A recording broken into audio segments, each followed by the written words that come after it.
መድኃኔዓለም የለን ዝሰአኖ አማኑኤል የለን ዝሰአኖ ንሱ ቃል ከወፅእ ኣኽራን ሜዳ ይኾኑ አማኑኤል። ሰላም ናይ ብርሃን ዩቲዩብ ተኸታተልቲ ክቡራት ኣሕዋተይ ኣብ ርሑቕን ኣብ ቀረባን እትርከቡ ከመይ ኣለኹም? ደሕና ዲኹም? እንኳዕ ናብዚ ቻናል ብሰላም መጻኹም። ሓደሽቲ ዝኾንኩም ሰብስክራይብ ላግበርኩም እተው ነባራት ዝኾንኩም ድማ ላይክ ኮሜንት ሼር ብምግባር ኣበረታትዑና ብሩኻተይ። ንሎማዓንቲ ሒዘልኩም ቀሪበ ዘለኹ ድማ ብዛዕባ ፈተና ክጋጥመካ ተሎ እንታይ ከም ትገብር ዝብል እየ ሒዘልኩም መፅእ ዘለኹሞ ናብኣ ከብለኩም እየ። ሰናይ ምክትታል ይኹነልኩም። ፈተና ዝኾነ ዓይነት ፈተና ክጋጥመካ እንተሎ ኣይተማርር እኳ ደኣ መጠንከሪኻ ከም ዝኾነ እመን። ፈተና ምስ ዝበዝሐካ እቶም ብልብኻ እተኣምኖም ሰባት ካባኻ ምስ ዝርሕቑ ኣይትጨነቐሎም።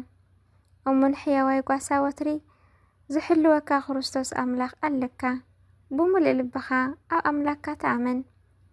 ሓደ እዋን ሽግር ምስ ዘጋጥመካ ሓደ ናይ ልበይ መሓዛ ኢልካ ዝኣመንካዮ ኩሉ ምስጢርኻ ምስ እትነግሮ ንስኻ ዘይትፈልጦ ሕማቕ ተንኮል ኣብ ልዕሊኻ ይሓስብ።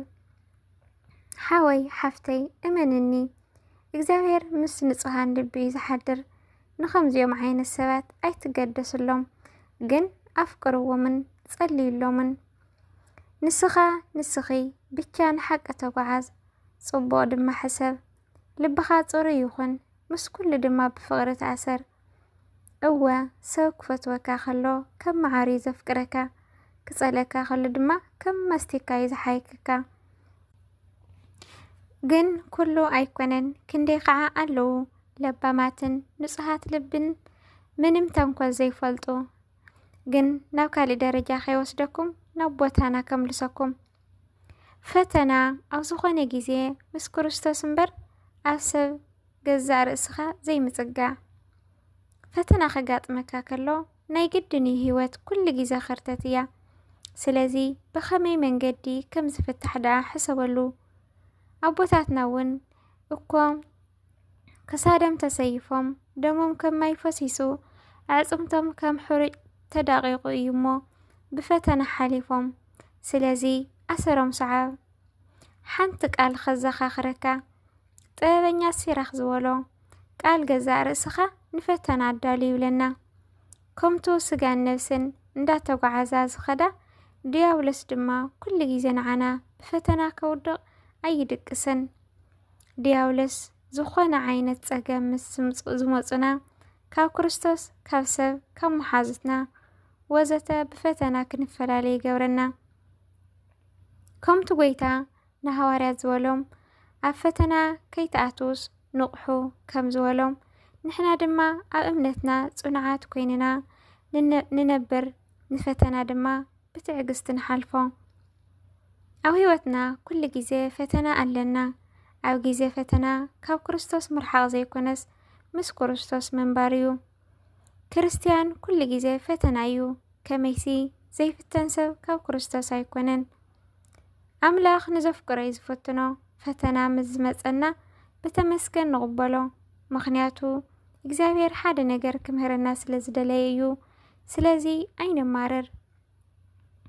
ፈተና ምስ ዝመፀና ጸሎት ምጽላይ፣ ስግደት ምስጋድ፣ መጽሓፍ ቅዱስ ምንባብን ኣይነቋርጽ። ግን ከዓ ኣነ ንባዕለይ ከምኡ ይገብር ማለት ኣይኮነን።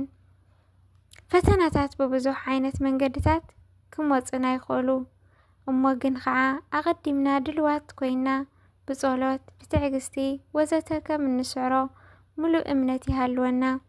ኣብ ግዜ እዚ ፈተና ዝዕገስ ሰብ ናብ በረኸቱ እዩ ዝቕይሮ። ትዕግስተኛ ሰብ ድማ ኩሉ ግዜ ሕጉስን እዩ። ስለዚ ፈተና ይንጽላእ። ኣታ ወደይ ንእግዚኣብሔር ክተገልገል እንተዳ ኮንካ ገዛእ ርእስኻ ንፈተና ኣዳሉ።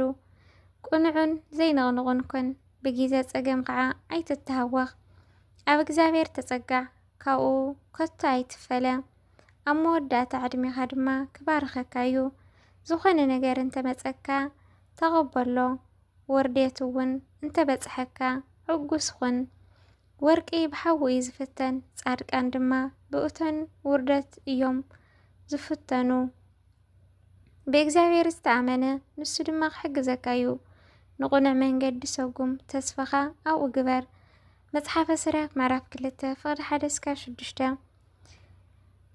ይብልና ሎማዓንቲ ብዛዕባ ፈተና ዘንበኽዎና ካብ ዘንበኽዎ ይኩራት ኣሕዋተይ እግዚአብሔር ኣምላኽና ትዕግስቲ ያዓድለና ማለት እዩ። ፈተና ክመፀና ተሎስ ንፅቡቕና ከም ዝኾነ እግዚአብሔር ምሳና ከም ዘሎ ጌርና ክንሕዘኔና ክነማርር ከም ዘይብልና እየተረድየ እያ ካብታ ጽሑፍና ተረድያትኩም ትኸውን ተስፋ ይገብር። ብሩኻት ኣሕዋተይ ኣብ ካሊእ ግዜ ብካሊእ ምድላዋት ክስካብ ንመፀኩም ብሰላም ጽንሑ።